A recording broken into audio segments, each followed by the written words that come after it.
students, today we are going to study chapter 4 of Snapshot, which is Albert Einstein at School. It's written by Patrick Pringle.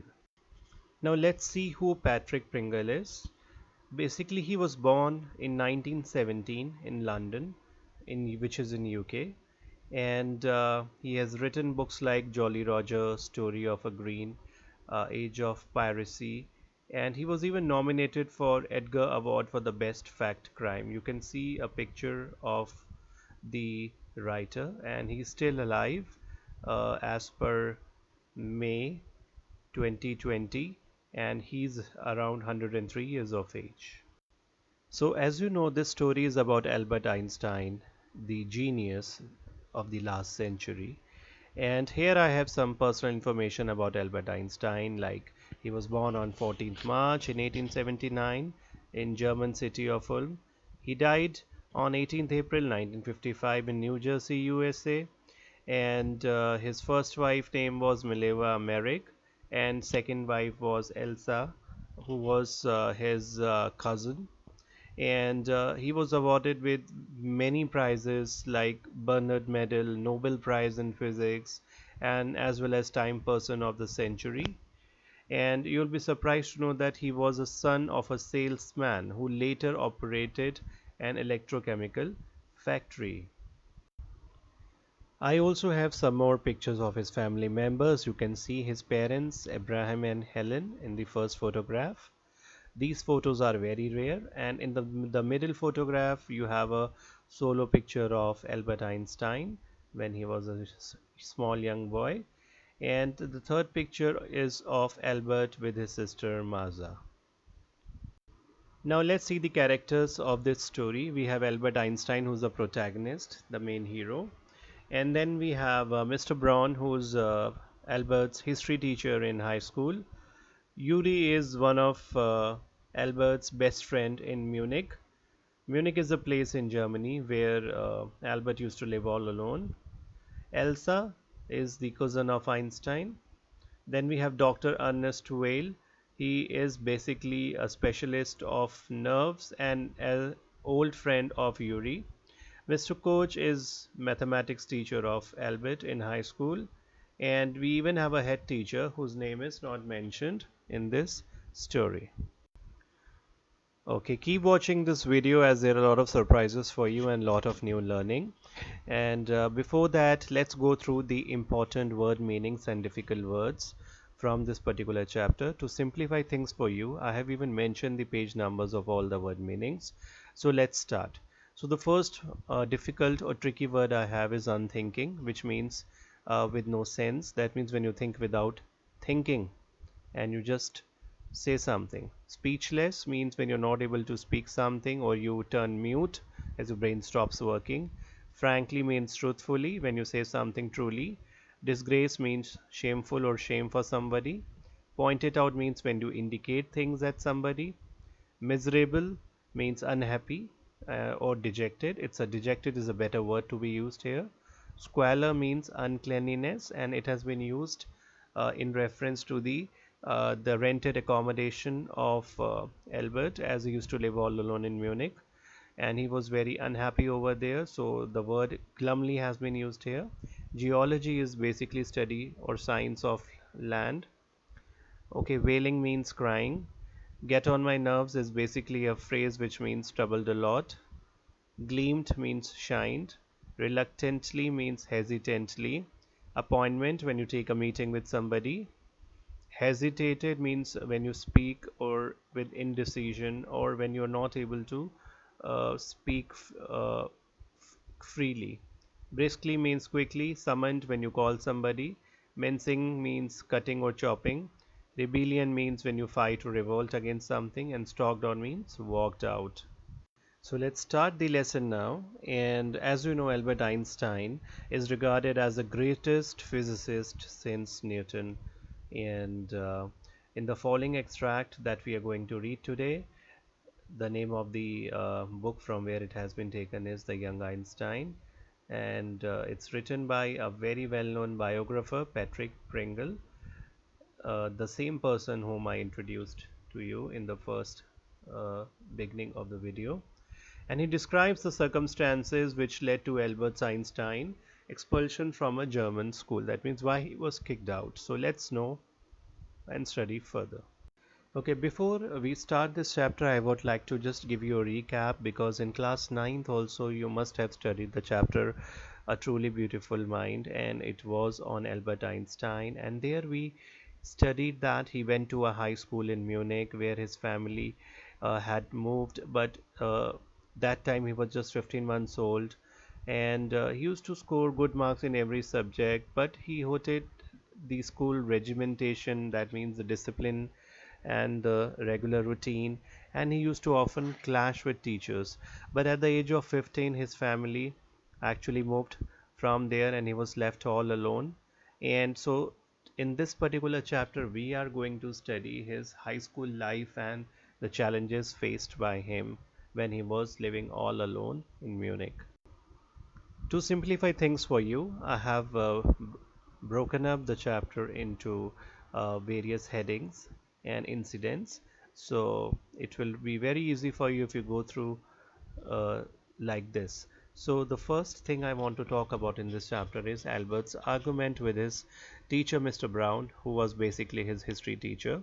So one day in school, Albert history teacher, Mr. Brown, asked him that in what year did the Prussians defeat the French at Waterloo. So it was a basic history question, but Albert could not reply that, and he clearly and honestly told his teacher that he was not aware of the answer. On this, the teacher, Mr. Brown, he got angry and he replied Albert that he was not attentive in class, he was not showing any interest, he was neither learning any facts or dates which he is supposed to, and it's high time that he must start learning all these things now.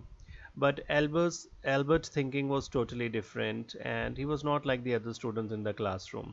He never believed in learning facts and figures because, as per Albert, these things were always available in the book and that can be uh, explored out anytime. So what is the use of learning these facts and figures, and there's so many dates in history, so what is the use of learning all those? So Albert replied his teacher with very honesty that he does not see any point in learning such things because he can always look at them in the book.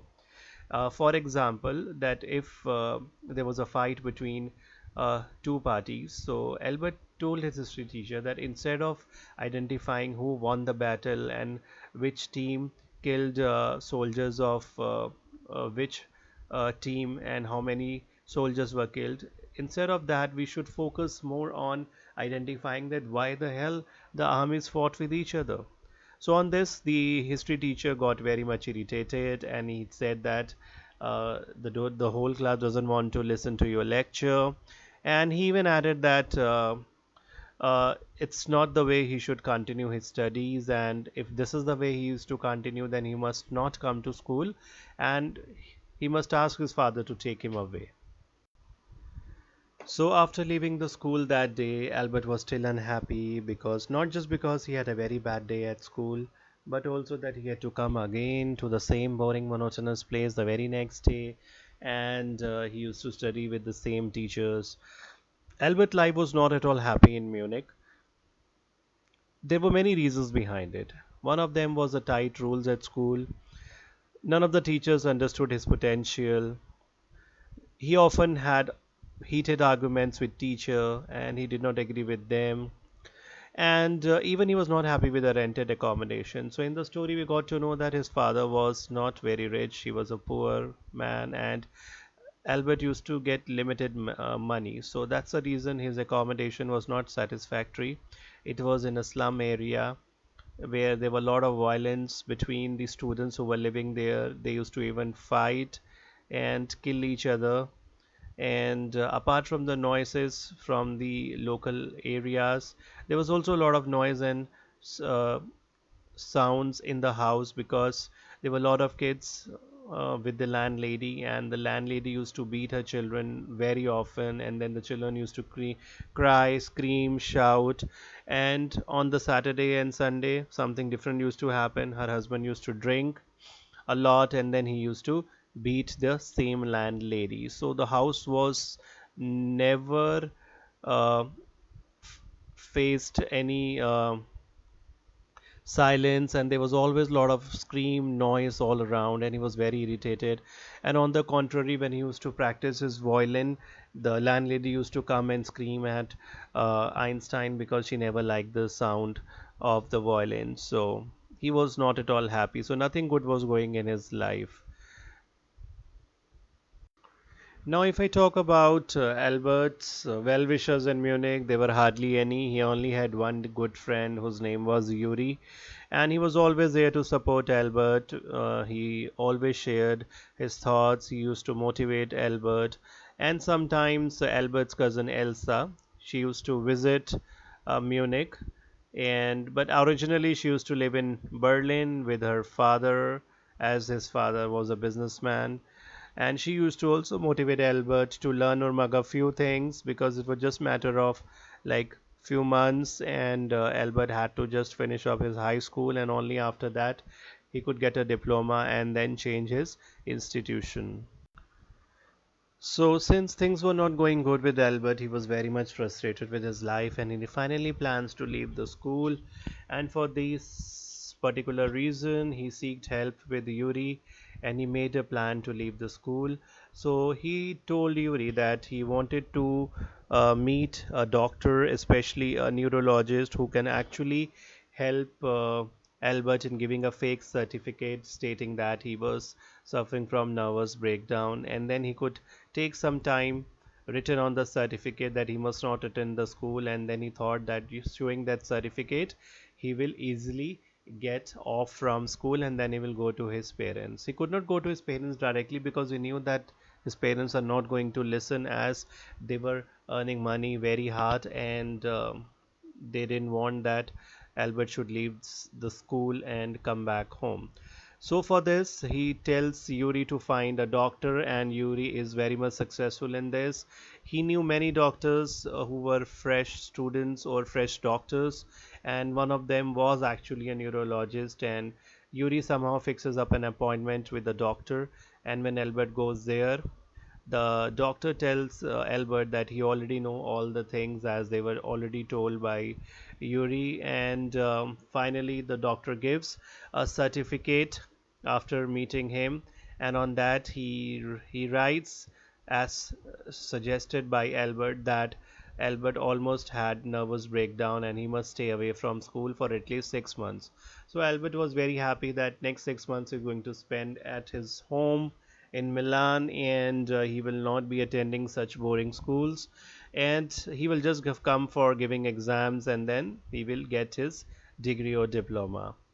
Okay, but that was not sufficient for Albert. He also wanted some references in writing from his mathematics teacher, whose name was Mr. Koch, and he wanted that he should write on a paper that he was actually very good in mathematics, and he was immediately ready to enter a college or institute for studying mathematics for higher studies. Mathematics was the only subject in which uh, Albert used to show a lot of interest. School was not taught it in school, so he used to study geology books, which is basically the science of land, when free. So Albert plan is successful. He gets the certificate, and for this, he even gives a small party to Yuri as suggested by the doctor, because the doctor refused to take any money, and he tells Albert that instead of giving him money, he can always throw a small uh, meal party to Yuri, as Yuri was a common friend of both of them, and they both knew him from a very long time. So finally, Albert reaches his school, and he wanted to show that certificate which he got from the doctor to the head teacher. But before he could take an appointment with the head teacher and wait for 1 or 2 hours, somebody comes up and calls Albert that the head teacher is calling him. Albert is surprised on this because he's not sure and he's not done anything. Then why the head teacher is called him in his office? So after reaching the head teacher's room, he is being scolded by the head teacher on the reason that because he had regular heated arguments with most teachers, as I told you earlier, and he did not let anybody study to school. This is what the head teacher told Albert because of the distractions created by him. So the head teacher finally tells Albert that he must be expelled from school, and they no longer needs him. Albert feels very happy within, but he doesn't shows these things on his face. But since he was holding that paper in his pocket, so he tells the head teacher that even he doesn't want to continue the school, as he almost had a nervous breakdown. He shows his certificate and then he leaves the head teacher room without bothering to close the door. The head teacher even screams and shouts at Albert to close the door, but he doesn't, turns back. He was not at all attached to the school even after spending 5 years, and when he moved out of the school, he did not even bothers to give it a last look, and he keeps walking out, and finally he is wished good luck by Yuri to continue his life and studies further outside Munich. And this is where the chapter ends. But hold on students, I have another surprise for you. So in my next slide I'm going to show and some rare pictures of Albert and as well as his real voice. So let's see. So this is the picture that we have of Albert Einstein getting a Nobel Prize, and now let's hear an audio, a real voice of Albert. Ladies and gentlemen, our age is proud of the progress it has made in man's intellectual development. The search and striving for truth and knowledge is one of the highest of man's qualities. Though often the pride is most loudly voiced by those who strive the least. And certainly, we should take care not to make the intellect our goat. It has, of course, powerful muscles, but no personality. It cannot lead, it can only serve. And it is not fastidious in its choice of a leader. This characteristic is reflected in the qualities of its priests, the intellectuals. The intellect has a sharp eye for methods and tools, but is blind to ends and values. So it is no wonder that this fatal blindness is handed on from old to young, and today involves a whole generation. Albert Einstein, 1943. So friends, that was real voice of Albert Einstein when he came on radio and gave a speech. I hope you enjoyed this wonderful video as well as the story. So please like, comment and share this video, and take care of yourself and stay safe.